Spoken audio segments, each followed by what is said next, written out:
নমস্কার নমস্কার নমস্কার নমস্কার নমস্কার নমস্কার নমস্কার নমস্কার আপনাদের সবাইকে সবাইকে সবাইকে নমস্কার জানাচ্ছে আপনাদের সৌমিত্র বসু। সবাইকে অজস্র অজস্র শুভকামনা জানাচ্ছে, সবাইকে স্বাগত জানাচ্ছে আজকের এই শরণাগত অনুষ্ঠানে এবং সবাইকে শুভ সকাল জানাচ্ছে। শুভ হোক, শুভ হোক, সকলের শুভ হোক, সকলের মঙ্গল হোক, সকলের কল্যাণ হোক। প্রত্যেক দিন এই সকালবেলা এই কথাগুলো বলি, প্রার্থনা করি, আর প্রত্যেক দিন মনের মধ্যে যেন একটা আলো ছড়িয়ে যায়। তো আজকে দুটি কারণে খুব বিশেষ দিন। একটা হচ্ছে যারা জৈন ধর্মাবলম্বী তাদের একটি ব্রত আছে আজকে, বট সাবিত্রী ব্রত। আর দ্বিতীয়টি হলো যোগী পুরুষ শ্রী সন্তদাস বাবাজির আবির্ভাব হয়েছিল আজকের তারিখে 10ই জুন 1859 খ্রিস্টাব্দে। এবারে বেনি মাধব শীলের পঞ্জিকা অনুযায়ী আজকের দিনটার কথা বলবো। আজকে 26শে জ্যৈষ্ঠ 1432, ইংরেজির 10ই জুন 2025 মঙ্গলবার। আজ চতুর্দশী। সূর্যোদয়ের সময় ভোর 4:56, সূর্যাস্তের সময় সন্ধে 6:18। নক্ষত্র অনুরাধা। আজকে জন্মে বৃশ্চিক রাশি, বিপ্রবর্ণ, দেবগণ। সন্ধ্যেবেলা 6:03 গতে রাক্ষসগণ। আমাদের হোয়াটসঅ্যাপে চিঠি পাঠাবার নাম্বার 9831922927। চিঠির গোড়ায় অতি অবশ্যই SG লিখতে হবে। এবং আপনাদের নিশ্চয়ই মনে আছে আজকেই কিন্তু বৃহস্পতিবারের শরণাগতের জন্য চিঠি লেখার শেষ দিন। চিঠির বিষয় গঙ্গা। গঙ্গা নিয়ে আপনার ব্যক্তিগত অভিজ্ঞতা, জ্ঞানের কথা নয়, তত্ত্বের কথা নয়, পুরাণের কথা নয়, আপনার ব্যক্তিগত অভিজ্ঞতা। তাহলে এইবার আজকের অনুষ্ঠান সম্পর্কে বলি। প্রথমে পুরাণ চিরন্তনে পুত্র নিয়ে কথা হচ্ছে। কত রকমের পুত্র, মানে যাকে আমরা পুত্র বলে মনে করি, বাবার ঔরসে মায়ের গর্ভে জন্ম হয়েছে যার, তার বাইরে আরো কত রকমের পুত্রের কথা স্বীকার করা হয়েছে আমাদের প্রাচীন শাস্ত্রে। তার মধ্যে পৌনর্ভব পুত্রের কথা বলেছিলাম। সেই সূত্র ধরে ইরাবানের কথা বলবো বলেছিলাম। সেই ইরাবানের কথা দিয়ে শুরু করব আজকের পুরাণ চিরান্তন। তারপরে চলে যাব স্বামী বিবেকানন্দের রচনা থেকে পাঠ এই পর্বে, কর্মজীবনে বেদান্ত দ্বিতীয় পর্ব, সেখান থেকে পড়ে শোনাবো ঠাকুর শ্রী রামকৃষ্ণ পরমহংসদেবের কথামৃত থেকে পাঠ, স্বামী গোকুলানন্দের মানসিক চাপ জয় করার উপায়, আপনাদের চিঠিপত্র এবং শেষে বাইরে দূরে। 92.7 বিগ FM এ শরণাগত শুনছেন। আমি আছি আপনাদের সঙ্গে, আপনাদের সৌমিত্র বসু। পুরাণ চিরন্তন নিয়ে ফিরে আসছি গানের পর। গান শেষ করে কথা শুরু করছে আপনাদের সৌমিত্র বসু। পুরাণের কথা, পুরাণ চিরন্তন। মহাভারতে এই যে পৌনর্ভব পুত্র, তার একটা উদাহরণ হচ্ছে অর্জুনের পুত্র বলে পরিচিত ইরাবানের মধ্যে। ইরাবান ইরাবান বসুরায় বলে একজন কবি ছিলেন বা আছেন, আমি জানি না এখনো পর্যন্ত। তো সেই ইরাবান নামটা বাঙালি খুব যে গ্রহণ করেছে এমন নয়, একটু অন্যরকম নামই ইরাবানের নাম। একটু ইরাবান নামটা খুব বাঙালি ঘরে দেখা যায় না। তো দ্রৌপদীর সঙ্গে বিয়ের পর বিয়ের যে নিয়ম সেটা ভঙ্গ করে ফেলায় অর্জুনকে বনবাসে যেতে হয়েছিল। আমি খুব ছোট্ট করে গল্পটা বলছি। অর্জুন যখন তীর্থ ভ্রমণ করছেন তখন একদিন কৌরব্য নাগ বলে একজন নাগ, তার মেয়ে উলুপি। তো অর্জুন স্নান করছেন গঙ্গায়। এমন সময় উলুপি তাকে টেনে নিয়ে চলে যান ওই জলের নিচে, একেবারে নাগলোকে। অর্জুনকে দেখে তিনি মুগ্ধ হয়েছিলেন। অর্জুনের সঙ্গে উলুপির মিলন হয় এবং তিনি অর্জুনের বিবাহিতা স্ত্রী হয়ে গেলেন। অর্জুন হয়তো সব ঘটনা জানতেন না, কিন্তু বাস্তবে নাগকন্যা উলুপির বিয়ে হয়েছিল অন্য এক নাগ বংশে। কিন্তু তার স্বামী মৃত্যুবরণ করেন পক্ষীরাজ গরুড়ের হাতে। সেটা অর্জুন জানেন কিনা আমি জানি না, মানে জানতেন কিনা আমি জানি না। তো উলুপির স্বামী মারা গেছেন, উলুপি আর একবার বিয়ে করবে, তাদের শ্বশুরবাড়ির কোনো আপত্তি ছিল না। কিন্তু এই যে উলুপি নাগবংশ ত্যাগ করে একেবারে পাণ্ডব অর্জুনকে কামনা করে ফেললো, তার ফলে পুরনো শ্বশুরবাড়ির সঙ্গে তার একটা তিক্ততার জায়গা তৈরি হলো। অর্থাৎ তুমি তুমি নিজের যে বংশ, তুমি নিজেদের যে কুল, সেই সমস্তটাকে ভাসিয়ে দিয়ে অন্য একজনের সঙ্গে তুমি সম্পর্ক তৈরি করলে। এবং উলুপির বাবা কৌরব্য নাগ, তিনি এই বিয়েতে সম্মতি দিয়েছেন। ফলে এই যে বাবা মেনে নিলেন, মেয়ে বিয়ে করলো অর্জুনকে, তাতে করে উলুপির যে আগের স্বামীর ঘর, সেটাকে আর শ্বশুরবাড়ি বলা যাবে কিনা আমি জানি না, সেইখানে একটা একটা বিদ্রোহ তৈরি হয়েছিল। এটা ভীষ্ম পর্বে জানা যায়, যখন সঞ্জয় অর্জুনের ছেলে ইরাবানের পরিচয় দিচ্ছেন ধৃতরাষ্ট্রের কাছে। আপনারা জানেন যে ধৃতরাষ্ট্র অন্ধ, সঞ্জয় তার কাছে পুরো যুদ্ধের বিবরণটা দেন। তো এই সঞ্জয় যেটা বলছেন সেটা হচ্ছে যে উলুপির যে আগের স্বামী ছিলেন, তিনি মারা যাবার পরেও শ্বশুরবাড়িতে তিনি থাকতেন, শ্বশুরবাড়িতে তিনি তার মর্যাদাতেই থাকতেন উলুপি। কিন্তু এই যে অর্জুনের সঙ্গে উলুপির যে বিয়েটা হলো, তারপরেই তার আগের স্বামীর ছোট ভাই অশ্বসেন, সে উলুপির ওপর খুব রেগে গেল। এই রাগটা একেবারে চরম আকার ধারণ করলো বিশেষ করে উলুপির গর্ভে ইরাবানের জন্মের পর। তারপর কি হলো বলবার জন্য ফিরে আসছে আপনাদের সৌমিত্র বসু। শুনছেন ইরাবানের গল্প 92.7 বিগ এফএম এ শরণাগত অনুষ্ঠানে। গানের পর উলুপি এই যে অর্জুনকে বিয়ে করলেন, তার ফলে উলুপির পূর্বপক্ষের স্বামীর ভাই, মানে দেওর আর কি, অশ্বসেন, সে উলুপি আর তার যে বাচ্চা, সেই দুজনকে মানে ইরাবান আর তার মাকে বাড়ি থেকে বার করে দিল এবং বলল কোন রকমের কোনো সম্পর্ক থাকবে না তোমার সঙ্গে। এই সময় থেকে উলুপি তার বাপের বাড়িতে চলে এলেন। তো ইরাবান বড় হচ্ছেন মায়ের তত্ত্বাবধানে, বড় হচ্ছেন মামার বাড়িতে। সেকালে কোন একজন বিধবা যে নিঃসন্তান, তার গর্ভে পুত্র উৎপাদন করবার জন্য যে নিয়োগ প্রথা চলত, আমি বলেছি আপনাদের নিয়োগ প্রথা কাকে বলে না বলে সে তো বলা হয়েছে, সেই ব্যাপারটার উদ্যোগটা নেওয়া হতো শ্বশুরবাড়ি থেকেই। এবং অনেক ক্ষেত্রেই এই যে নেওয়া হতো, এই কাজটা করতেন দেওর বা ভাসুর। দেওর বা ভাসুর যদি না থাকতেন বা আগ্রহী না হতেন বা যে কোনো কারণেই হোক, দেওর বা ভাসুরের সঙ্গে মিলনের ফলে এটা হতে পারবে না, তখন বাইরে থেকে লোক নেওয়া হতো। তা উলুপির ক্ষেত্রে এই ব্যাপারটা হতে পারত। তার স্বামী হচ্ছেন নাগরাজ, তিনি মারা যাবার পর অশ্বসেনই ছিলেন নিয়োগের উপযুক্ততম পাত্র, এবং তার বাড়ির লোকেরাও এই নিয়োগে আপত্তি করতেন বলে মনে হয় না, কারণ এটা তো প্রথা একটা, এটা তো চালু আছে।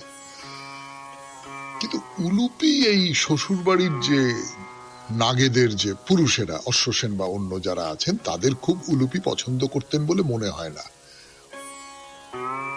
ফলে এই গঙ্গায় স্নানরত অর্জুনকে দেখে উলুপি অশ্বসেনের সঙ্গে তার যেটা অবধারিত ছিল, প্রায় বলা যেতে পারে বংশের নিয়ম অনুযায়ী, সেইটা উনি নিলেন না এবং অর্জুনকে তিনি কামনা করলেন। তা কৌরব্য নাগ মানে উলুপির বাবা, তিনি বললেন যে বেশ ঠিক আছে, খুব ভালো, অর্জুনের হাতে উলুপিকে তুলে দিলেন। এবং তাতেই অশ্বসেনের খুব রাগ হলো, হেরে যাওয়া হলো। তো একরকম করে তো হেরে যাওয়া হলো, যে নারী আমার কাছে আসবেই এটা ঠিক ছিল, সেই নারী আমার কাছে না এসে অন্যত্র চলে গেল। আজকে এই পর্যন্তই থাক পুরাণ চিরন্তন। এরপরে আরো গল্প আছে, ইরাবানের গল্প, উলুপির গল্প বলবো, কিন্তু আপাতত স্বামী বিবেকানন্দের রচনা থেকে পাঠ, কর্মজীবনে বেদান্ত, দ্বিতীয় পর্ব, গানের পর। স্বামী বিবেকানন্দের রচনা, যতটা পড়ে শুনিয়েছিলাম তারপর থেকে আরো খানিকটা। অতএব দেখা গেল ভ্রমবশত আমরা আমাদের স্বরূপ ভুলিতে চেষ্টা করিয়াছি, কিন্তু ভুলিতে পারি নাই। সর্বদাই উহা কোনো না কোনো রূপে আমাদের সম্মুখে আসিতেছে। আমরা যে দেবতা, ঈশ্বর প্রভৃতির অনুসন্ধান করিয়া থাকি, আমরা যে বহির্জগতে স্বাধীনতা লাভের জন্য প্রাণপণ চেষ্টা করিয়া থাকি, এসব আর কিছুই নয়। আমাদের মুক্ত প্রকৃতি যেন কোনো না কোনো রূপে নিজেকে প্রকাশ করিবার চেষ্টা করিতেছে। ইহা সর্বদাই আমাদিগকে আহ্বান করিতেছে। ভাবিতেছি কোথা হইতে এই বাণী উঠিতেছে, তাহা বুঝিতে আমরা ভুল করিয়াছি মাত্র। আমরা প্রথমেই ভাবি এই বাণী অগ্নি, সূর্য, চন্দ্র, তারা বা কোনো দেবতা হইতে উত্থিত। অবশেষে আমরা দেখিতে পাই এই বাণী আমাদেরই ভিতরে। এই সেই অনন্ত বাণী অনন্ত মুক্তির সমাচার ঘোষণা করিতেছে। এই সঙ্গীত অনন্ত কাল ধরিয়া চলিয়াছে। আত্মার সঙ্গীতের কিয়দংশ এই পৃথিবী, এই নিয়ম, এই বিশ্ব জগৎ রূপে পরিণত হইয়াছে।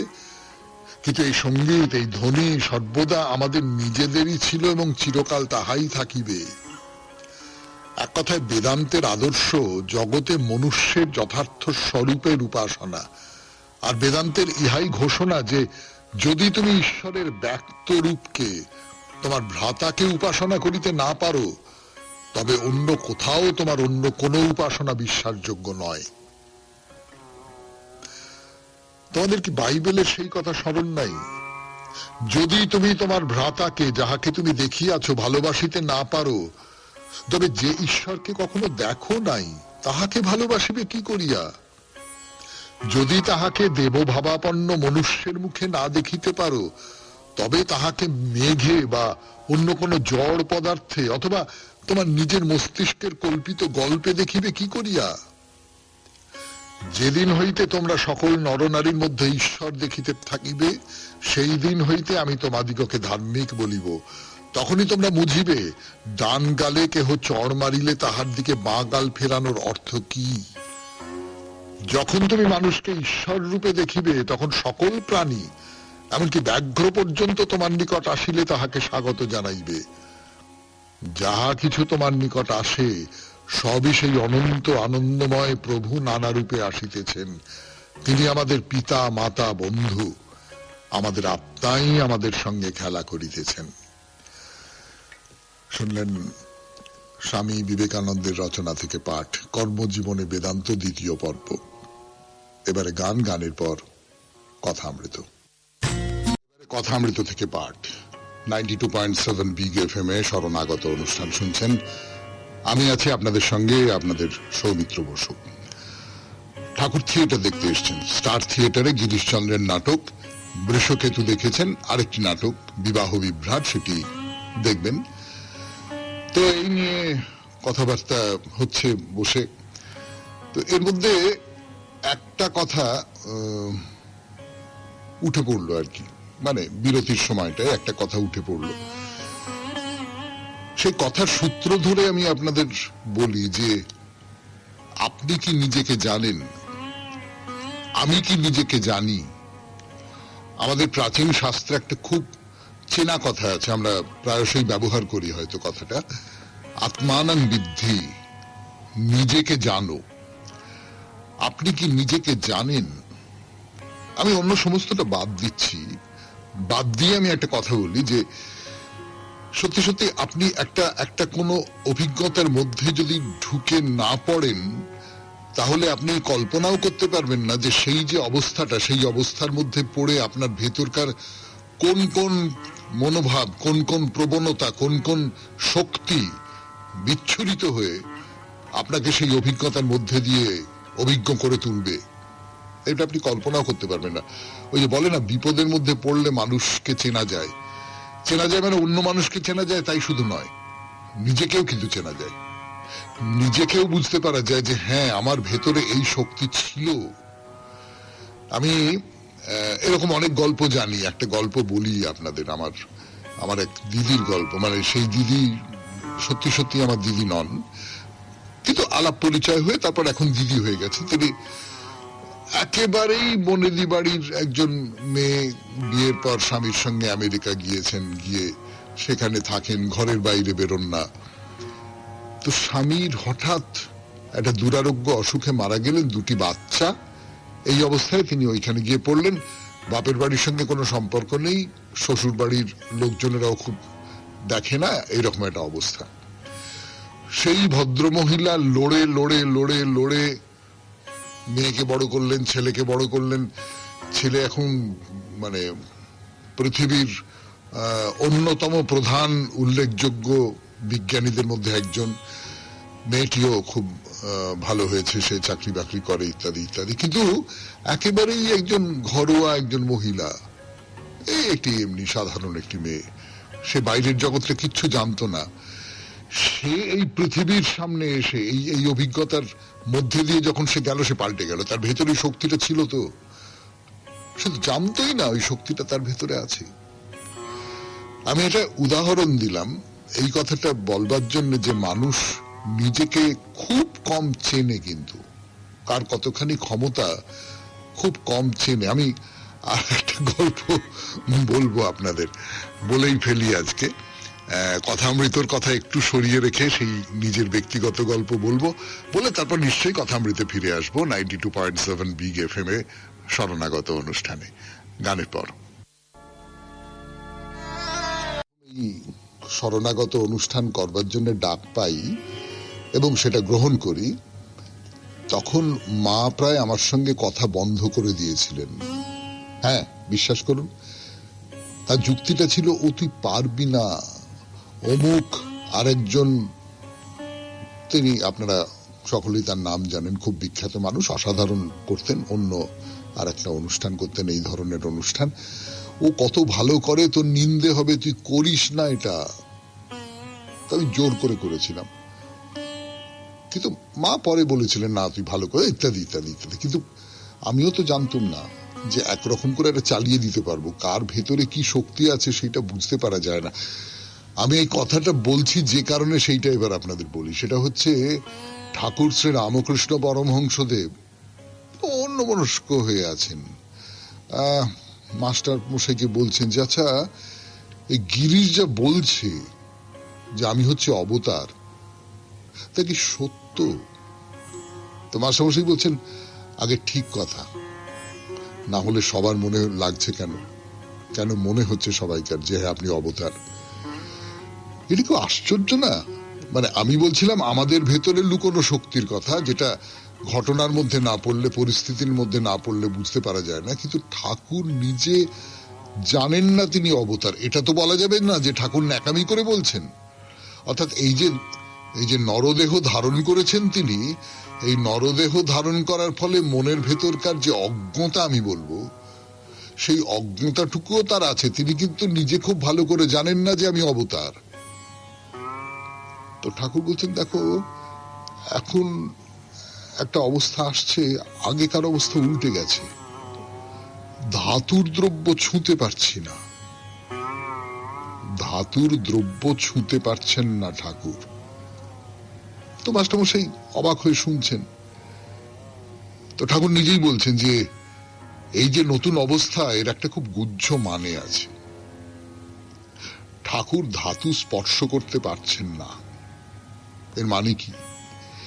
দেখুন, যা কিছু সম্পদ, আজকের দিনের কথা বলছি না, পুরনো আমলের কথা বলছি, বা সাধারণভাবে আমাদের যে প্রাচীন ধারণা তার সূত্র ধরে বলছি, যা কিছু সম্পদ তার একটা বড় অংশ কিন্তু ধাতু। মানে যা কিছু পার্থিব সম্পদ, তার বড় অংশ একটা কিন্তু ধাতু।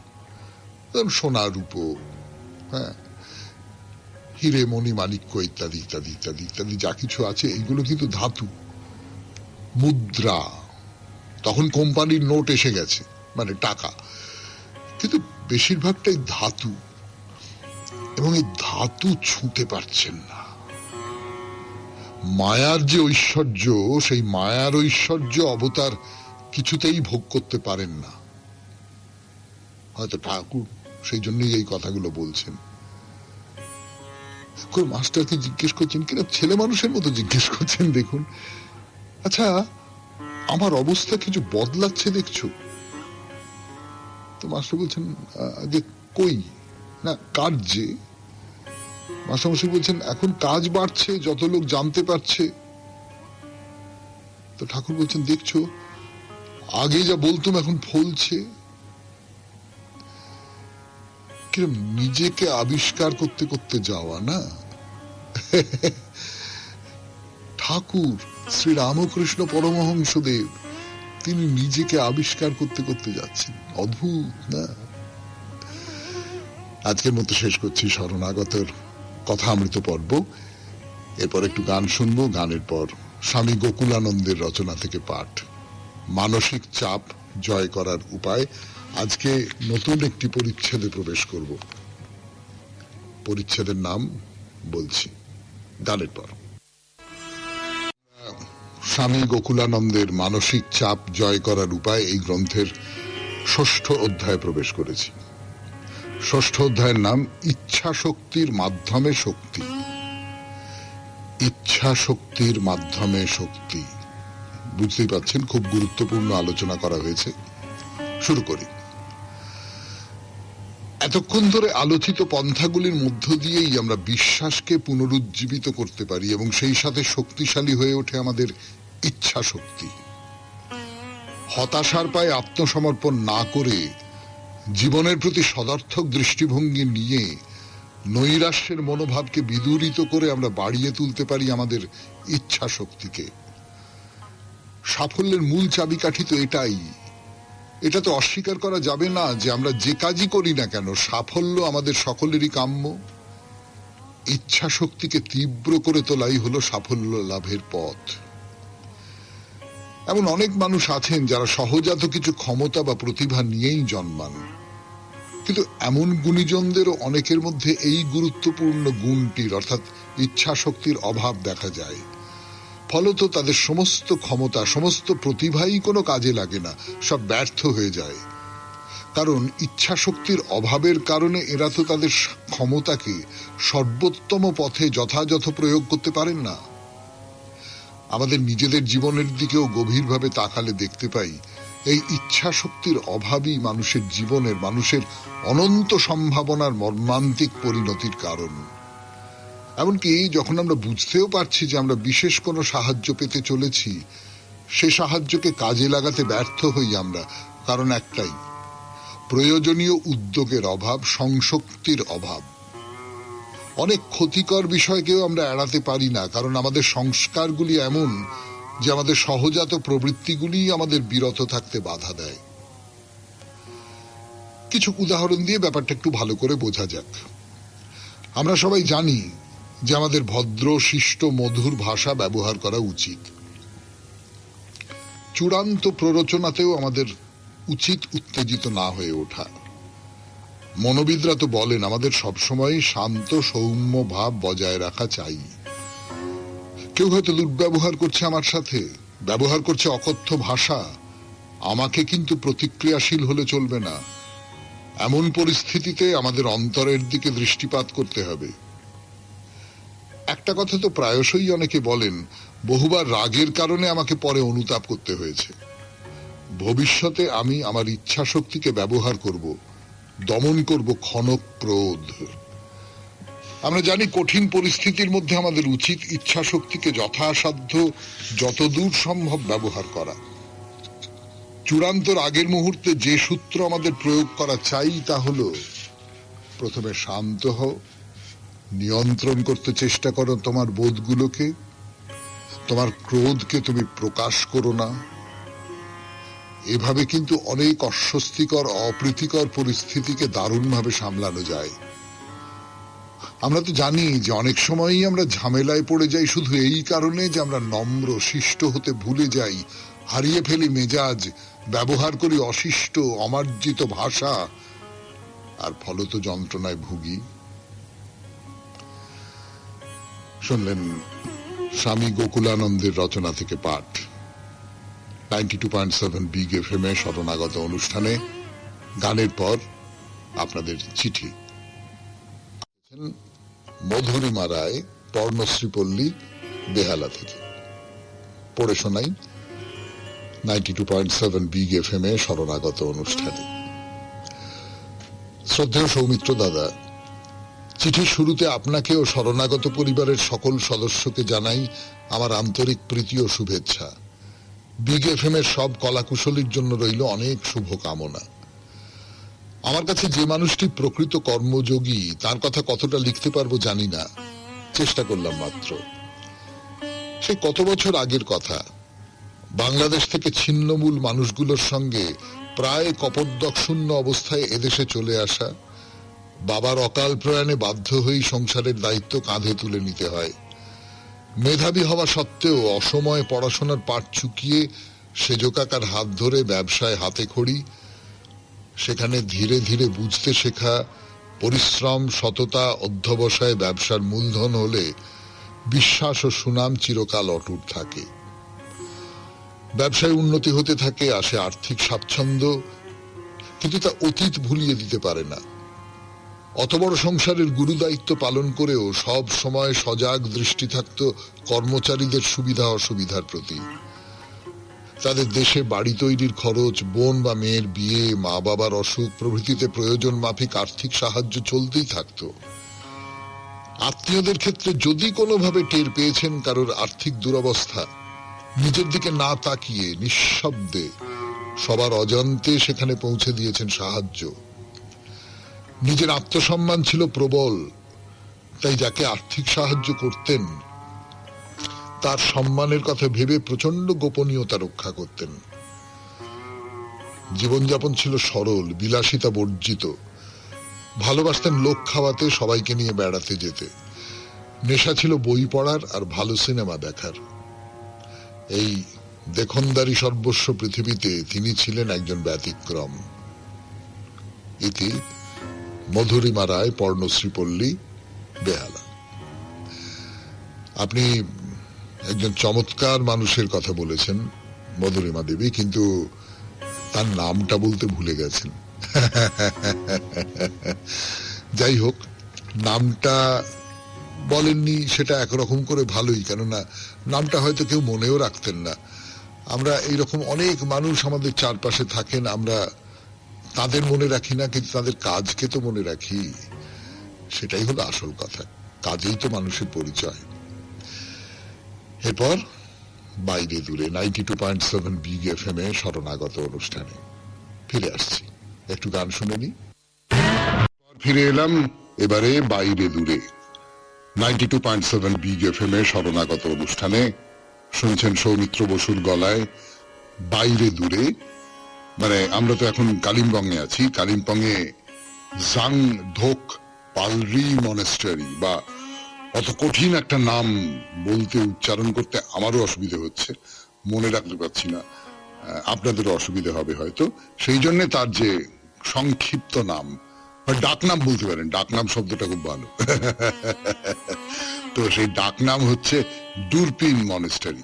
তার একেবারে ছাদে চলে এসেছি আমরা। ছাদে একটা ঘর আছে, চিলে কোঠার ঘর আমরা বলি না, সেই রকম একটা চিলে কোঠার ঘর আছে। সেই ঘরটার রং হলো লাল, একেবারে টকটকে লাল, লাল রঙের ঘর। পেছনে নীল আকাশ, সবুজ পাহাড়, তার মধ্যে লাল রঙের একটা ঘর। সেই ঘরে যে জানলা আছে, সেই জানলার রং হলুদ, আর সেই হলুদ জানলার চারপাশে কালো রঙের বর্ডার।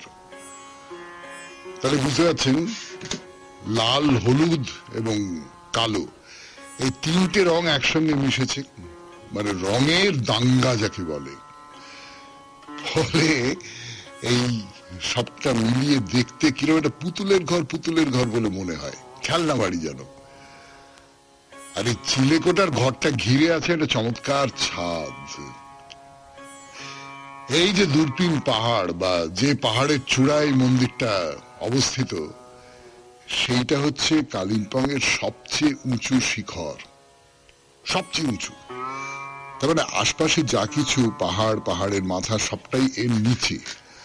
আপনি এখান থেকে একেবারে সবটা দেখতে পাচ্ছেন, অসামান্য সেই দৃশ্য। আপনি দেখবেন পাশে একটা স্কুল আছে, হ্যাঁ একটা স্কুল আছে।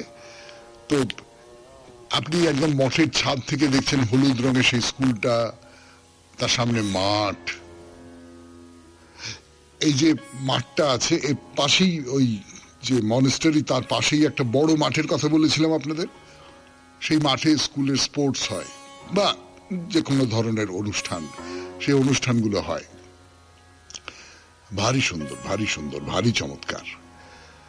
তো এবারে বলি, এই মঠ খোলা থাকে সকাল 9টা থেকে বিকেল 5টা পর্যন্ত।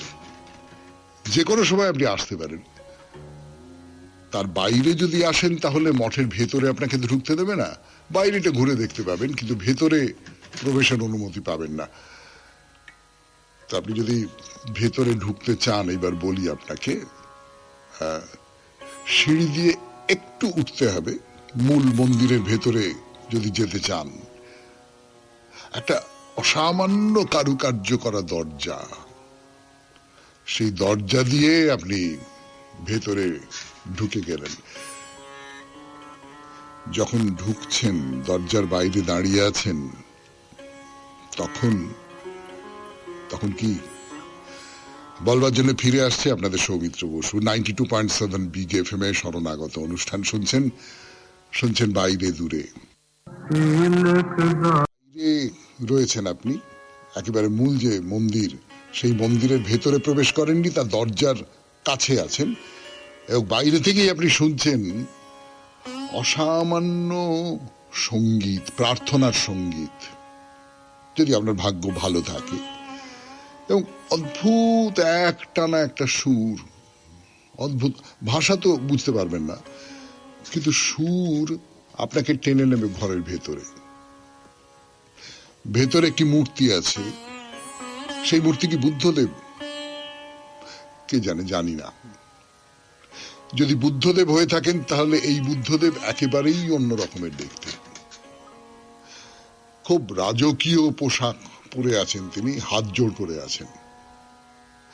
একজন দেবতা, বুদ্ধদেব বলে মনে হয় না। তার অনেকগুলো হাত দুপাশে ছড়ানো। যে পোশাকটা পরে আছেন, সেই পোশাকটা একেবারে কোনো ভারতীয় পোশাক নয়।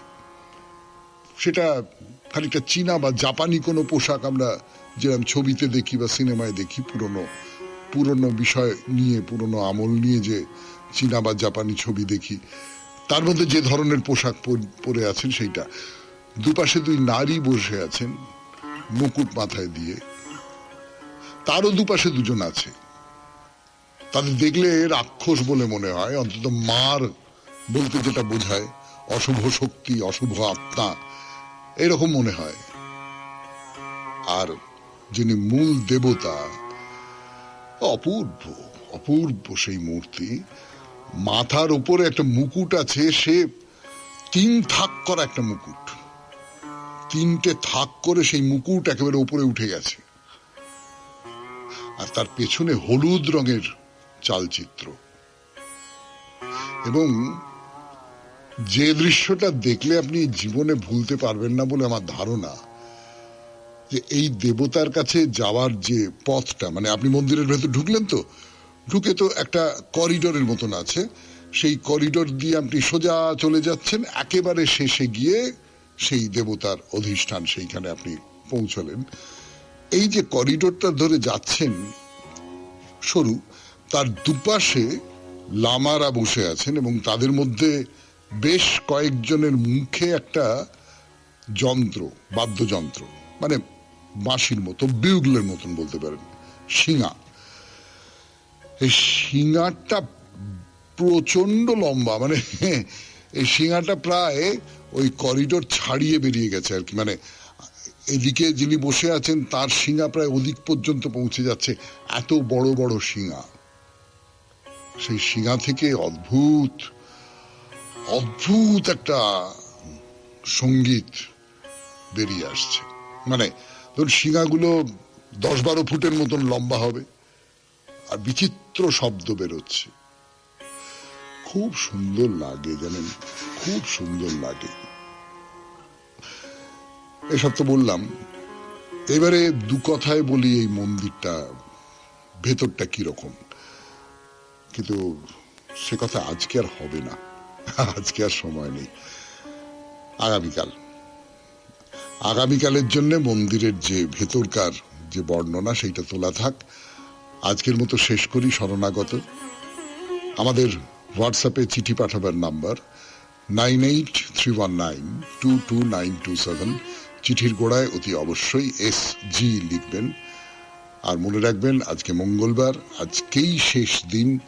আজকে সন্ধে 6টার মধ্যে গঙ্গা নিয়ে আপনার চিঠি আমাদের দপ্তরে পৌঁছে যাওয়া চাই। গঙ্গা নিয়ে আপনার অভিজ্ঞতার কথা। শেষ করব রবীন্দ্রনাথের একটি কবিতা দিয়ে। দুঃখ যেন জাল পেতেছে, দুঃখ যেন জাল পেতেছে চারদিকে, চেয়ে দেখি যার দিকে সবাই যেন দুর্গ্রহদের মন্ত্রণায় গুমরে কাঁদে যন্ত্রণায়। লাগছে মনে এই জীবনের মূল্য নেই, আজকে দিনে চিত্তদাহের তুল্য নেই, যেন এ দুঃখ অন্তহীন, ঘর ছাড়া মন ঘুরবে কেবল পন্থহীন।